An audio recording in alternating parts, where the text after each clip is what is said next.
interview. Yeah. Cordelo Bello, Godwin. Godwin. And then have money in the pocket, Godwin. Money in a bank. It's Lulu Selvi and Willis Raburu. The time now is 12:56 in the PM. We have Professor Hazel Gashuga in the building and to eleza na kutufanya tuelewe kuhusu how to ace that interview, how to make sure that you have the job and you celebrate, you know. We were talking about the interview and Mwalimu, what you even telling me right now, things that you should not say at the interview. What are these things? Okay, so when you're doing an interview, it's so important to be careful, especially if you've worked in other organizations. Okay. And you're asked why you're leaving. Mm-hmm.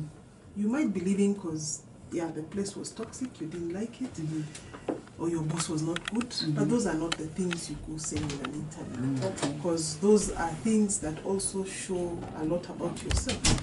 They actually show you are not good at managing your boss, because that's why you had to part ways. So you really need to be tactical about answering that question without bad-mouthing an employer. It is very bad to bad-mouth an employer. Okay. And again, it also shows maybe you're not even a team player.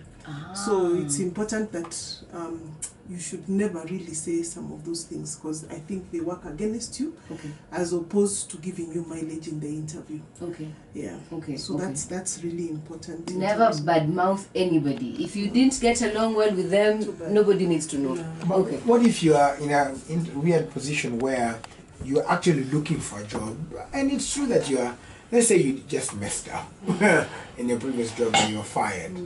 How do you say that to a potential employer? Because again, maybe they've done the research and maybe they're testing if you are an honest person. Yeah. If they know you are fired and they ask you that directly, then definitely you have been put at a spot to explain why exactly that may have happened. And it is good to be honest at that point. But most times, people will not say we fired them, they just say we parted ways.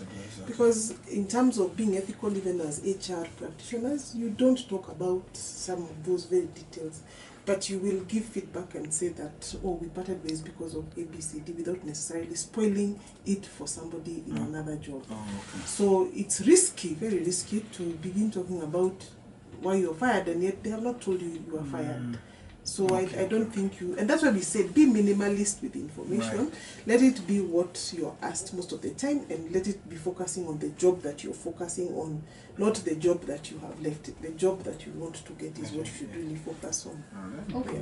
There's a question on Twitter from one Maurice Obuhuma who asks, I have this question, in case you were in an interview and you're asked, how much do we pay you? How do you negotiate pay? Okay, first of all, when you're going to an organization, it's always important to have an idea how much that organization pays.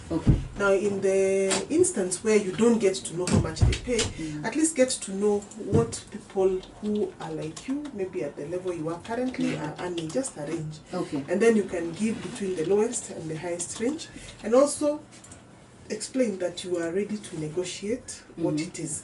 But I've seen some interviewers push you for a figure. Yeah, particular then figure. Say you are really willing to stick with the grade that particular job basically allocates. But if now you're competitive and you feel that you really have what it takes for this job, and you have the experience and you have everything that goes with this job, then you can actually give a figure that you really think is commensurate, which is also a good thing. Because at that point, it would actually show that you know what you want and you're basically going for it.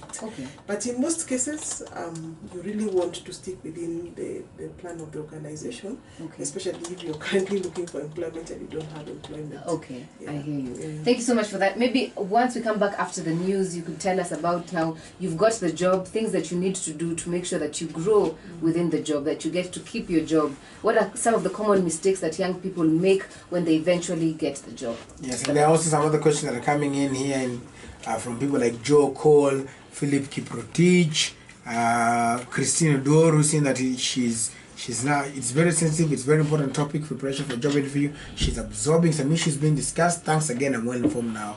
And I'm about to salimia again. So,